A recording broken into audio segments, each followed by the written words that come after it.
नमस्कार दोस्तों, dream job channel पर आप सभी का बहुत बहुत स्वागत है।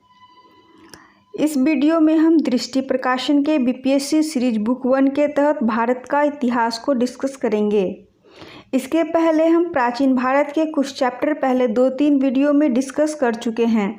अगर आप उसे नहीं देखे हैं तो नीचे डिस्क्रिप्शन बॉक्स में उसका लिंक दिया गया है, आप वहां से जाकर उस वीडियो को देख सकते हैं। आज हम इसके अगले चैप्टर को देखेंगे जिसमें शामिल है मौर्योत्तर काल, संगम काल और गुप्त साम्राज्य। आइए बारी बारी से हम तीनों चैप्टर को डिस्कस करते हैं। सबसे पहले हम मौर्योत्तर काल को देखेंगे। मौर्योत्तर काल में पहला प्रश्न है, इनमें से किस शासक ने चतुर्थ बौद्ध संगीति कश्मीर में आयोजित की? इसका सही आंसर है option number C, Kanishka. Kanishka के समय में कश्मीर के कुंडलवन स्थान पर बौद्ध धर्म की चतुर्थ संगीति का आयोजन किया गया था। इसके अध्यक्ष वसुमित्र थे तथा उपाध्यक्ष अश्वघोष थे। कनिष्क के समय में ही बौद्ध धर्म का विभाजन हीनयान और महायान शाखा में हो गया था। आइए देखते हैं अगले प्रश्न को। इनमें से किसने सर्वप्रथम व्यापक पैमाने पर स्वर्ण मुद्रा का प्रचलन किया? इसका सही आंसर ऑप्शन नंबर सी, वीमा कडफिसेस। बीम कडफिसेस भारत में कुषाण शक्ति का वास्तविक संस्थापक माना जाता है। उसने बड़ी संख्या में सोने के सिक्के जारी किए। उसके सिक्कों पर एक और यूनानी लिपि तथा दूसरी ओर खरोष्टी लिपि उत्कीर्ण है। भारत में सर्वप्रथम शुद्ध सोने के सिक्के बीम कडफिसेस ने ही चलाए। कलिंग नरेश खारवेल का संबंध था। इसका सही आंसर ऑप्शन नंबर बी, चेदी वंश से। चेदी वंश का संस्थापक महामेघवाहन को माना जाता है। खारवेल चेदी वंश का सबसे शक्तिशाली शासक था। इसके विषय में जानकारी का प्रमुख स्रोत हाथी गुम्फा अभिलेख है। खारवेल जैन धर्म का संरक्षक था। शुंग वंश के बाद किस वंश ने भारत पर राज किया? इसका सही answer option number C, Kanva. Shunga वंश का अंतिम शासक देवभूति था। इसकी हत्या 75 ईसा पूर्व में वसुदेव ने कर दी और मगध की गद्दी पर कण्व वंश की स्थापना की। भागवत संप्रदाय के विकास में किसका देन अत्यधिक था? इसका सही आंसर ऑप्शन नंबर बी, हिंद यवन लोग। कला की गंधार शैली निम्न समय में फली फूली। इसका सही आंसर ऑप्शन नंबर ए, कुषाणों के समय।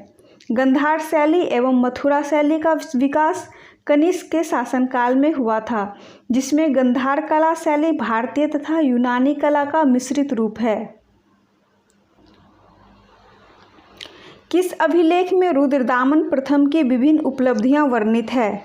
इसका सही आंसर ऑप्शन नंबर ए, जूनागढ़। किसने सुदर्शन झील का जीर्णोद्धार कराया? इसका सही आंसर है ऑप्शन नंबर डी, रुद्रदामन प्रथम। शकों का सबसे प्रतापी शासक रुद्रदामन प्रथम था, जिसका शासन गुजरात के बड़े भाग पर था। इसने काठियावाड़ के अर्ध शुष्क क्षेत्र की प्रसिद्ध सुदर्शन झील का जीर्णोद्धार कराया था। प्राचीन भारत में निम्न में से किस वंश ने नियमित रूप से सोने के सिक्के चलाए? इसका सही answer option number C, Kushan. Kushan वंश का संस्थापक कुजुल कुडफिसेस था। इस वंश का सबसे प्रतापी राजा कनिष्क था। इसकी राजधानी पुरुषपुर में आधुनिक पेशावर थी। कुषाणों की द्वितीय राजधानी मथुरा थी। शक संवत कब प्रारंभ किया गया? इसका सही आंसर ऑप्शन नंबर बी, 78 ईस्वी। कनिष्क ने 78 ईस्वी यानी गद्दी पर बैठने के बाद यानी 78 ईस्वी में एक संवत चलाया जो शक संवत कहलाया। यह भारत सरकार द्वारा प्रयोग में लाया जाता है।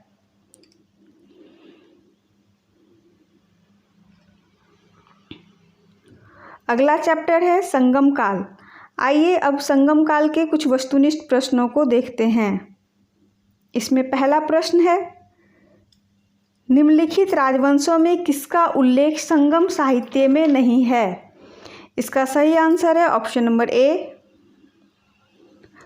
कदम्ब। कदम्ब वंश का उल्लेख संगम साहित्य में नहीं है। संगम युग में उरेयूर किस लिए विख्यात है? इसका सही आंसर ऑप्शन नंबर बी, कपास के व्यापार का महत्वपूर्ण केंद्र। उरेयूर कपास एवं सूती कपड़ों के व्यापार का प्रमुख केंद्र था। दक्षिण भारत के किस वंश के राजा ने रोम राज्य में एक दूत भेजा था? इसका सही answer option number C, Pandya. धार्मिक कविताओं का संकलन कुरल किस भाषा में है?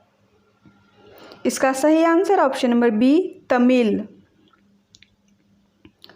तिरुवल्लुवर द्वारा रचित तिरुकुरल अथवा कुरल को तमिल साहित्य का आधार स्तंभ कहा जाता है। तोल्काप्पियम ग्रंथ संबंधित है। इसका सही आंसर ऑप्शन नंबर सी, व्याकरण और काव्य से। तोल्काप्पियर द्वारा रचित तोल्काप्पियम ग्रंथ को व्याकरण के साथ साथ काव्यशास्त्र की उच्च कोटि का ग्रंथ माना जाता है। शिल्पाधिकारम का लेखक था। इसका सही आंसर ऑप्शन नंबर ए, इलांगो आदिगल।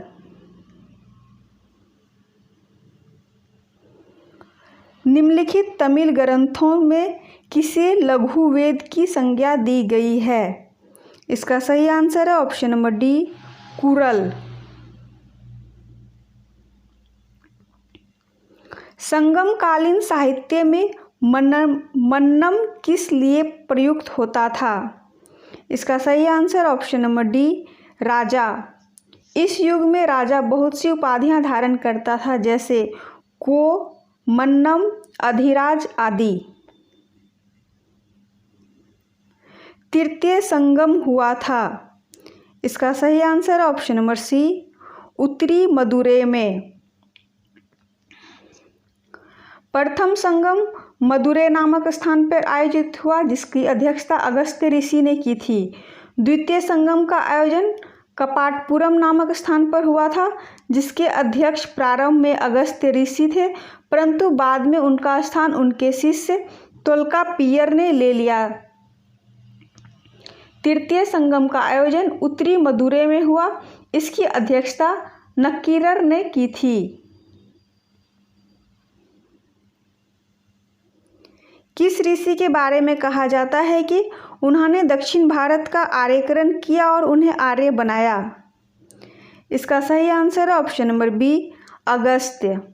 अगस्त्य ऋषि को दक्षिण भारत में आर्य संस्कृति के प्रसार का श्रेय दिया जाता है।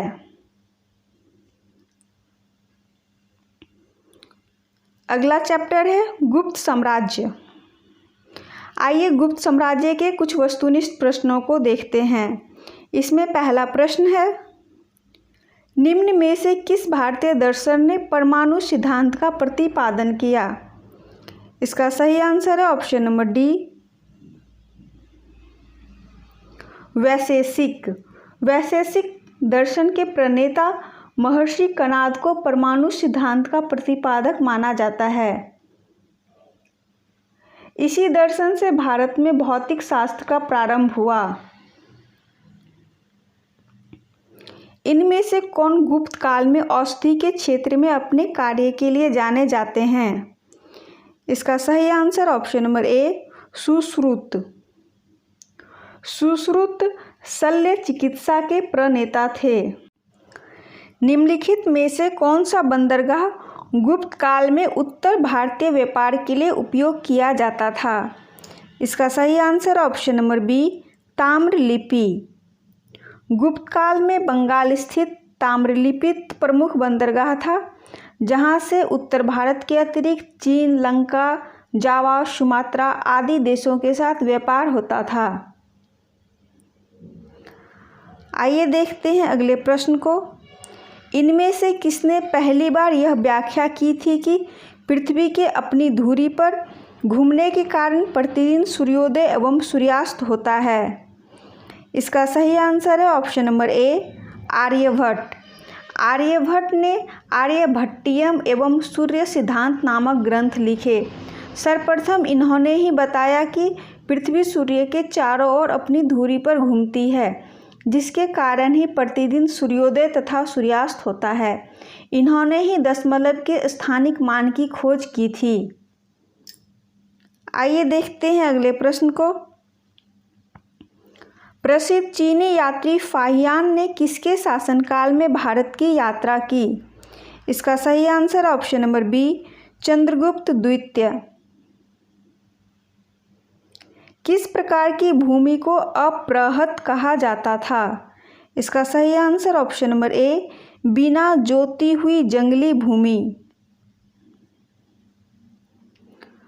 प्राचीन भारत का नेपोलियन किसे कहा जाता है? इसका सही answer option number D, Samudragupta. B.A. Smith ने समुद्रगुप्त को भारत का नेपोलियन कहा है। नालंदा विश्वविद्यालय के संस्थापक कौन थे? इसका सही answer option number B, Kumaragupta. Gupta सम्राट जिसने हुनों को पराजित किया था? इसका सही answer option number C, Skandagupta. Gupta युग में भूमि की राजस्व दर क्या थी? इसका सही आंसर ऑप्शन नंबर बी, उपज का 6वां भाग। नगरों का क्रमिक पतन किस काल की एक महत्वपूर्ण विशेषता थी? इसका सही आंसर है ऑप्शन नंबर ए, गुप्त काल। किस शासक वंश ने मंदिरों एवं ब्राह्मणों को सबसे अधिक ग्राम अनुदान में दिया था? इसका सही आंसर है ऑप्शन नंबर ए, गुप्त वंश।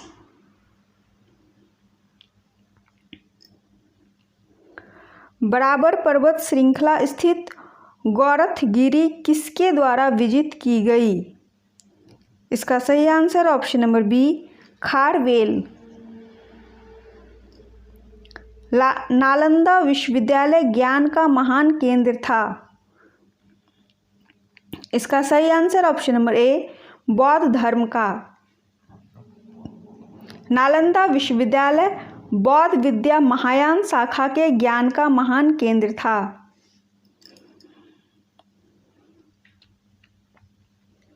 पंचतंत्र के रचनाकार कौन है? इसका सही answer option number B, Vishnu Sharma. गुप्तकालीन प्रथम गणितज्ञ व खगोल शास्त्री कौन था? इसका सही answer option number D, Aryabhatta. अगला प्रश्न है, गुप्त साम्राज्य द्वारा निम्न में से किन्हें कर रहित कृषि भूमि प्रदान की जाती थी? इसका सही आंसर ऑप्शन नंबर सी, ब्राह्मणों को। इलाहाबाद स्तंभ अभिलेख निम्नलिखित में से किस एक से संबंधित है? इसका सही आंसर है option number D, Samudragupta. Kalidas किसके शासनकाल में थे? इसका सही answer option number D, Chandragupta द्वितीय। चंद्रगुप्त द्वितीय के शासनकाल में संस्कृत भाषा के प्रसिद्ध कवि कालिदास थे। गुप्तकालीन स्वर्ण मुद्राओं को नाम दिया गया था। इसका सही आंसर ऑप्शन नंबर बी, दिनार। गुप्त राजाओं ने सर्वाधिक स्वर्ण मुद्राएं जारी की। इनकी स्वर्ण मुद्राओं को अभिलेख में दिनार कहा गया है। गुप्त काल में लिखित संस्कृत नाटकों में स्त्री और शूद्र बोलते थे। इसका सही आंसर ऑप्शन नंबर बी, प्राकृत। सती प्रथा का प्रथम अभिलेखित साक्ष्य प्राप्त हुआ है। इसका सही आंसर ऑप्शन नंबर ए, एरन से। सती होने का प्रथम अभिलेखीय साक्ष्य 510 ईस्वी के भानुगुप्त के एरन अभिलेख से मिलता है। गुप्त संवत की स्थापना किसने की? इसका सही आंसर ऑप्शन नंबर ए चंद्रगुप्त प्रथम। ब्राह्ममिहिर की पंच सिद्धांतिका आधारित है। इसका सही आंसर ऑप्शन नंबर बी यूनानी ज्योतिर्विद्या। यूनानी ज्योतिर्विद्या पर। ब्राह्ममिहिर प्रसिद्ध खगोलशास्त्री थे। इन्होंने बृहत संहिता, पंच सिद्धांतिका नामक ग्रंथों की रचना की। इसमें पंच सिद्धांतिका यूनानी ज्योतिर्विद्या पर आधारित था। आज के लिए इतना ही। मिलते हैं किसी नेक्स्ट वीडियो में नेक्स्ट टॉपिक के साथ। जल्द ही आप लोगों का प्राचीन भारत कंप्लीट होने वाला है। इसमें 2-3 चैप्टर और बचे हुए हैं जो अगले एक वीडियो में कंप्लीट हो जाएगा।